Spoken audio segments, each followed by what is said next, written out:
I climbed the highest mountain in the Philippines during a storm.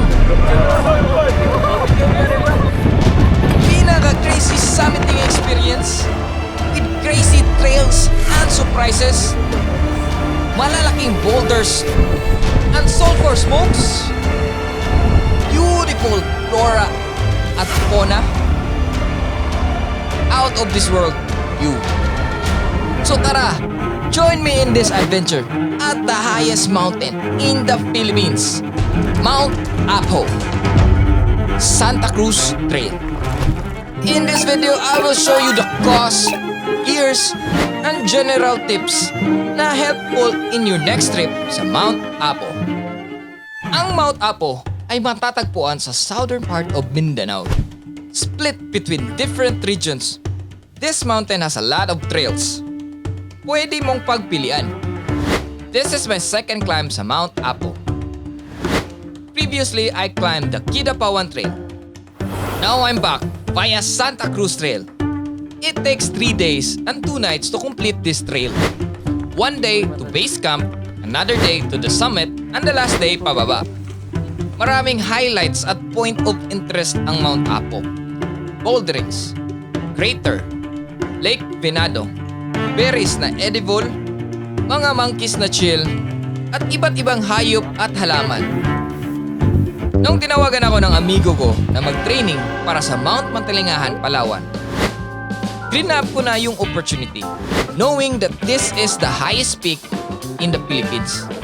Nagplano ng training para makondisyon ang heart at mind. So nag-goal ako maka-reach ng 20 kilometers.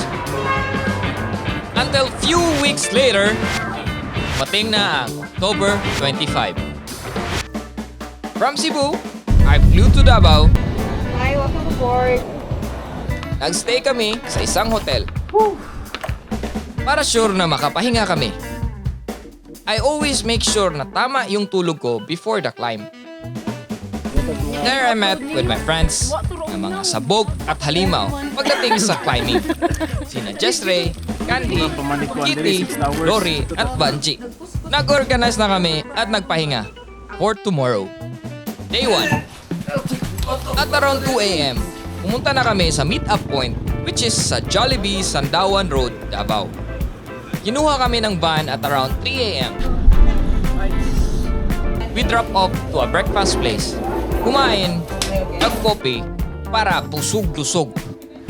The plan for day 1 is to reach Tinikaran campsite at 3 p.m. Starting point namin is at Disander. And when we arrive at the jump-off area, dito ko nakita na thriving na talaga ang climbing at outdoor community kasi madami pala kami. Nakaka-happy kasi dami nang nabubudol at namumundok. Dito rin kami nag-orientation from DNR at briefing from our guide. Dito rin kami nag-arkila ng porters. Max 15 kilo lang per porter. Nag-unload na kami mga gamit para hindi kami maubusan ng lakas. We officially started the hike at around 7 a.m. The trail is steep but overall easy. Moving forward, we arrived at our last major stop, Barangay Santa Cruz, Colan Campsite. Here, nasulyapan ko ang ganda at bangis ng Mount Apo. Siyempre, excited na ako. Ulit makasamit, unaware, sa pangangin.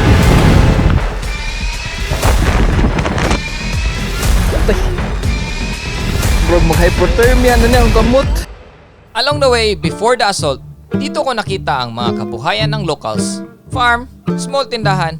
Speaking of assault, the trail is pretty decent, maputik, and maintained. And many pit stop later, Relax na. we arrived at our main camp earlier than expected at around 12 p.m. Gusto na sana namin magpahinga, but unahan namin yung porter namin. And then it started to rain. Shit. Lumakas na din yung hangin. Dito ko rin na-encounter ang mga monkeys sa Mount Apo. Very near sa tent area namin. Finally, dumating yung porter namin and we started to pitch our tent. Rested, just in time for our meal, kumain, makihalubiro, at nag-rest for for tomorrow's early call time. At this point, the rain and wind picked up. Unknown to us na ang Mindanao ay sasalantain pala ng isang low pressure. At around 1:30 a.m., we woke up. Plan is to summit and to move to another camp since this is a traverse climb. Then, we had a bad news. The lead guide went to us. So ang hangin nga, may halong ulan. So, kaning summit ga punta pero naagi tay plan B kita ni ha. Sige. Kaya dili na mo pwede mo i-race ninyo yung mga pagligon. This was not ideal, but safety is paramount. Waiting for the update, the lead guide finally deliberated with a consensus from everyone to push for the trip. Grupo na mag-back trail lang tayo kasi yung back trail, yung mga gamit natin, iiwan natin dito. Yung dalhin lang natin isang first ang tubig, pagkain, ponso nyo sa jacket, raincoat, then headlight, yung mga emergency kit nyo. So yun lang. Magiging back trail na ang climb namin. Hindi na kami magbe-break camp at light pack to summit na lang ang gagawin. Breakfast na kami and kopi para maging halimaw. Dark and gloomy. At makikita mo talaga ang dangers of climbing with bad weather. A new obstacle has blocked the normal trail. What was supposed to be an easier trail became more intense. I was not expecting na magiging unggoy kami. Malalaking kahoy, fresh na fresh, tumba. Ano niya ang start At around 4:30 a.m., we reached the start of the bouldering trail of Mount Apo Kita na dito. with matching sulfur smokes. Nagpahinga kami at nag-regroup. Dito na ang start of a heavy uphill assault. When the light slowly unveiled the beauty of the boulders. Grabe, para akong wala sa Pilipinas. The view is out of this world. I mean, look at this.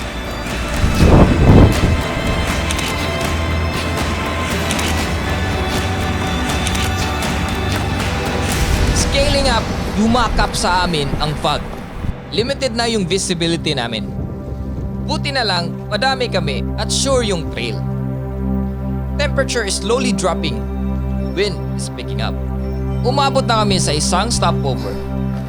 Dito ko nakita ang beautiful halaman ng Mount Apo. At also, hayop. But we gotta go, bro! This is where the steepest part of the trail, the 87 degrees trail, higher than 2,000 miles above sea level. This insane trail paired with limited visibility, pounding wind, and shivering cold. Medyo nakakatakot talaga. 87? Climbing up, there, I made a mistake.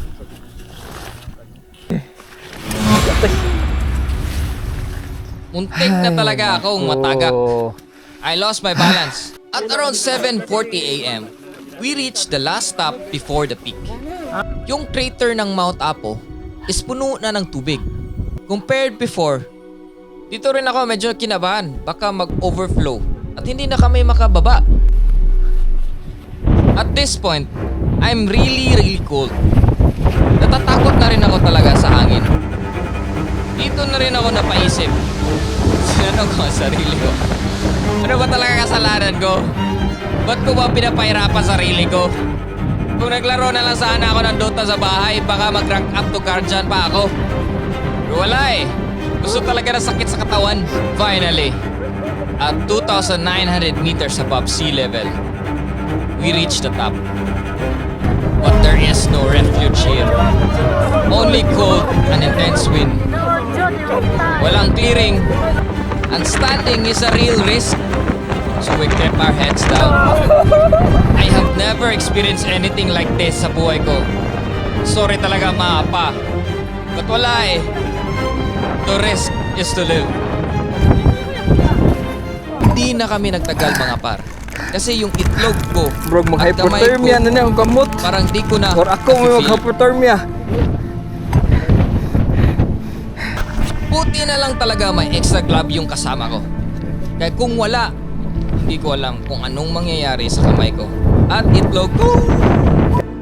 Binilisan na namin yung pace namin. Baka kasi maubos na ang pasensya ni Lord at kunin kami. Slowly descending, we arrived back sa mga boulders. Dito mas na-appreciate ko yung beauty ng boulders. Talagang napakaganda. But again, we gotta go, bro. Moving down, yung trail na dinaanan namin, mas na okay na. At finally, umabot na kami sa campsite.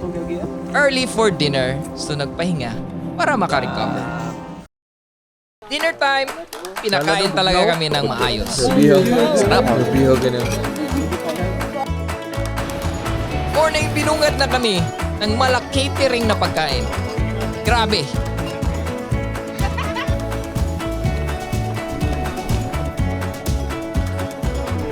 Nag-break camp, in-enjoy na namin yung downhill experience ng Mount Apo. We reached Barangay Santa Cruz. Daming kabayo. Yung iba nagmotor na lang kasi pagod na. Until finally, post na ang aming trip.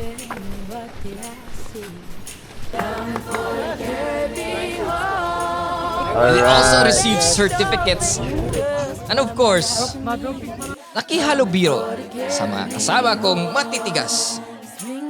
Thankful for a successful and safe trip. Let's talk about the budget. My flight cost from Cebu to Davao vice versa is 2,637.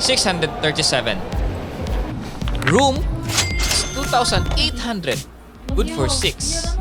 Around 467 each person. Guide and the tour operator, it cost us 6,000 pesos. Included na ang meal for the duration of the trip. For porter, we had to pay 800 pesos per day, 15 kilos max, 5 person per 1 porter, plus 700 pesos for the food of the porter, a total of 3,100. For the gears, fortunately, hindi komplikado ang gears requirement, especially if you book with experienced tour operator. The basics for cold, thermal, t-shirt, jacket, gloves, and raincoat. Headlamp is important with good shoes. For better climbing experience, you can hire porter para backlight ka na. For general tips, I suggest na matulog ka ng maayos, kaya mag-book ng hotel. Hydration is important. Fortunately, may water available sa Tinikaran campsite. Just to be safe, bring extra water.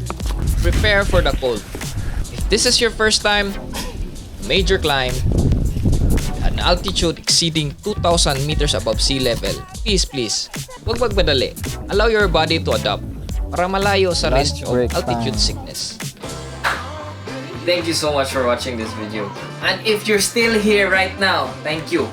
Extra thank you. I hope you enjoyed our adventure together. There will be more videos. I'm still editing 2 more.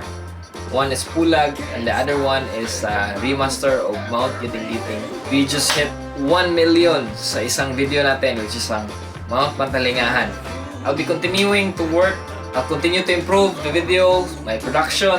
At the same time, I hope you can follow me in my Facebook, because 99% of you watching this video is not followed or has not subscribed to my YouTube channel, which would really help us. My commitment is always to produce good videos, high production, high quality, good editing, good story, good adventure. But to do that, we need more resources. I'm not gonna ask you for money. I'm just gonna ask for your subscription. That way, we grow. The more activities, the more adventures we have. We're nearing to approach 80k sa Facebook, but sa YouTube, we're really down. Like 500 lang yung followers at saka subscribers ko doon. I hope you can help me with that para at least ma-monetize natin. Thank you. Bye!